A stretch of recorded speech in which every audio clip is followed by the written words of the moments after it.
पाई नहीं जा सकती।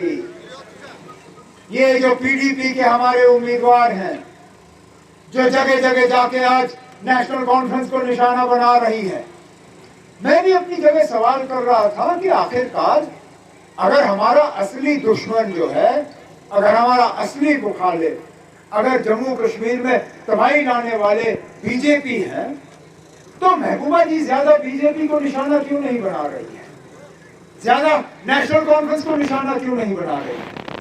और मुझे कल अपने सवाल का जवाब मिल गया।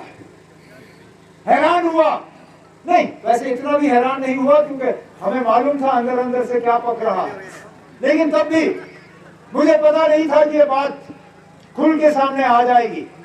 लेकिन मैं शुक्रगुजार हूं सुरन कोट के उस लीडर का जिसका नाम मुश्ताक बुखारी साहब है। उन्होंने खुल्लम खुल्ला आज ये बात कह दी कि बीजेपी जो है वो यहाँ पे महबूबा मुफ्ती की मदद कर रही है, सीधा। और बिल्कुल 2014 के हालात जो है वो दोहराए जा रहे हैं। यही 2014 में इन पीडीपी वालों ने हमारे साथ किया, यहाँ वोट मांगे बीजेपी के खिलाफ, लेकिन फिर जाके बीजेपी के साथ हाथ मिलाया।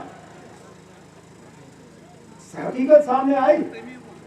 अल्ताफ बुखारी जो आज अपनी तंजीम चला रहा है, वो उस वक्त मुफ्ती साहब और महबूबा का खास साथी था। अल्ताफ बुखारी साहब ने पर्दा सामने हटाया, कहा कि इलेक्शन से पहले ही मुफ्ती साहब और नरेंद्र मोदी साहब ने हाथ मिलाया था और एक दूसरे की मदद करने का वादा किया था।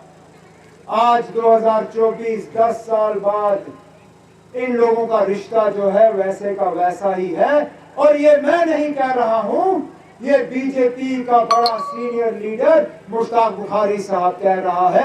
अब कोई छुपी बात है ही नहीं बयान बदलने में, लेकिन अब बयान बदलने का कोई फायदा नहीं। अब सच्चाई और हकीकत जो है वो यहाँ लोगों के सामने है। पीडीपी को वोट देना बीजेपी को वोट देने के बराबर है, ये मुश्ताक बुखारी साहब ने खुद कहा। अब सारा कुछ यहाँ जम्मू कश्मीर में होने के बाद, इस तमाम तबाही और बर्बादी के बाद, हमारी शनाख्त, हमारी पहचान, हमारा वजूद, हमारी इज्जत, सारा कुछ तहस नहस करने के बाद क्या हम बीजेपी की मदद करेंगे? यहाँ कितने नौजवान हैं जो आज भी दर बदर जेलों में ठोकरें खा रहे हैं? कितने नौजवान हैं जिनके माँ बाप के पास किराए के लिए पैसा नहीं है कि वो जेल जाके अपने बच्चों को मिले? ये बीजेपी का करना, जो बीजेपी दावा करती है कि 5 अगस्त 2019 के बाद यहाँ हालात में तब्दीली आई। अरे तब्दीली तो तब आई जब आपने जेलों से को यहाँ के नौजवानों से भरा।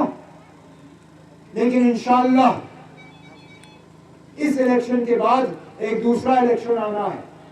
अभी तो आपने मेंबर पार्लियामेंट दिल्ली भेजना है जो आपके हकूक के लिए लड़ेगा, लेकिन अगस्त सितंबर में यहाँ एमएलए का भी इलेक्शन होगा।